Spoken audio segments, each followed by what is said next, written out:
तो मेरा जी चाहा कि मैं दो जुमले और इजाफा करूं और इजाजत ले लूं।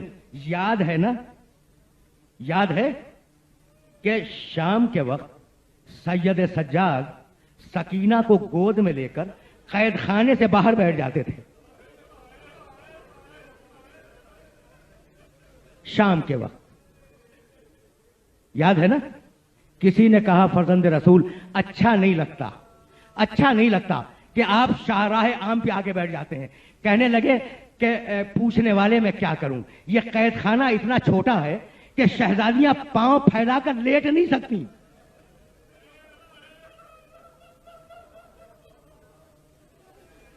बस तकरीर तमाम हो गई, तकरीर तमाम हो गई। अब तकरीर के आखिरी जुमले सुनो, आखिरी जुमले। छोटा सा कैद खाना, छोटा सा कैद खाना, बीबियां सो रही हैं,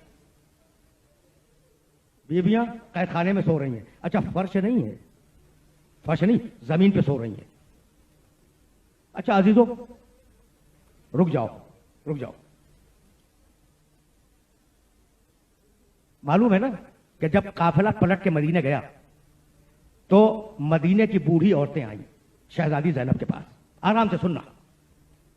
कहने लगी बीबी यूं तो आप पर बड़ी मुसीबतें गुजरी, आपसे पूछना यह है कि आपके लिए सबसे बड़ी मुसीबत क्या थी, सबसे बड़ी मुसीबत क्या थी। शहजादी ज़ैनब रोने लगी, कहा पूछने वाली क्या पूछती है, हम आले मोहम्मद के लिए सबसे बड़ी मुसीबत शाम का कैद खाना।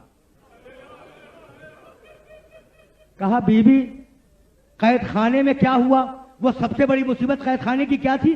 तो रो के फरमाया कि हम आले मोहम्मद के लिए सबसे बड़ी मुसीबत ये थी कि जब सूरज डूबता था तो वो बच्ची जो बाप के सीने पर सोने की आदि थी वो रोने लगती थी और रोती रोती पुकारती थी कि बाबा मुझे नींद आ रही है, बाबा।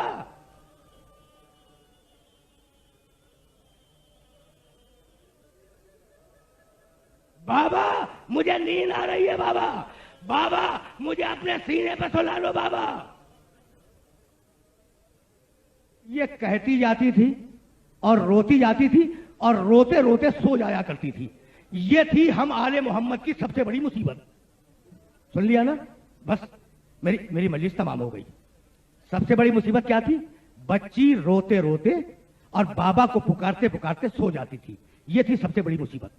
आधी रात के करीब, आखिरी जुमला है, आधी रात के करीब बीबियां सो रही थी, अंधेरा था। इतने में शहजादी ज़ैनब ने अपने सर पर कोई चीज महसूस की। आंख खुल गई, एक मरतबा हाथ रखा, देखा एक नन्हा हाथ है जो सर पे। समझ गई कि सकीना का हाथ है। कहा बेटी सकीना क्या कर रही है। कहा फूफी अम्मा अपने बाबा को तलाश कर रही हूं।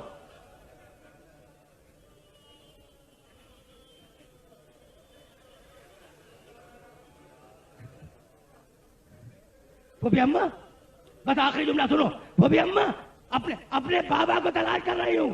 कहा बेटा तेरा बाबा तो मारा गया, तेरा बाबा तो मारा। कहा नहीं फूफी अम्मा नहीं, मेरे बाबा भी यहीं मौजूद थे और मेरे बाबा अकेले नहीं थे, एक बुजुर्ग भी थे, एक बूढ़ी खातून भी थी और मेरे बाबा ने तारुफ कराया था कि बेटी सकीना ये तेरे दादा अली मुर्तजा है।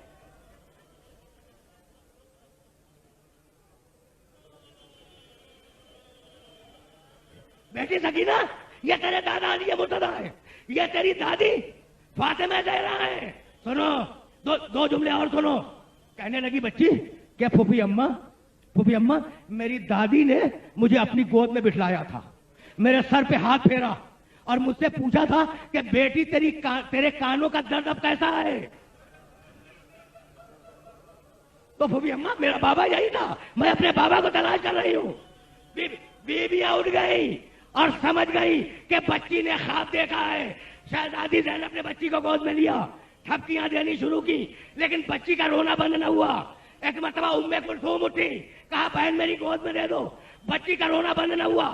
बच्ची एक बीबी की गोद से दूसरी बीबी की गोद में जाती रही, बच्ची का रोना बंद न हुआ। इतने में बीमार इमाम जंजीरों का रंगा थाम के उठा, कहा फूफी अम्मा सकीना को मेरी गोद में दे दे। अजरुकुम अल्लाह, शायद बच्ची सो जाए, बीमार इमाम ने बच्ची को गोद में लिया और बच्ची वाकई सो गई। आखिरी जुमला सुनो, बच्ची वाकई सो गई। एक मरतबा सज्जाद ने कहा फूफी अम्मा सकीना सो गई, अब इसे जमीन पे लेटा दे। ज़ैनब आई, बच्ची को गोद में लिया और फकत एक जुमला कहा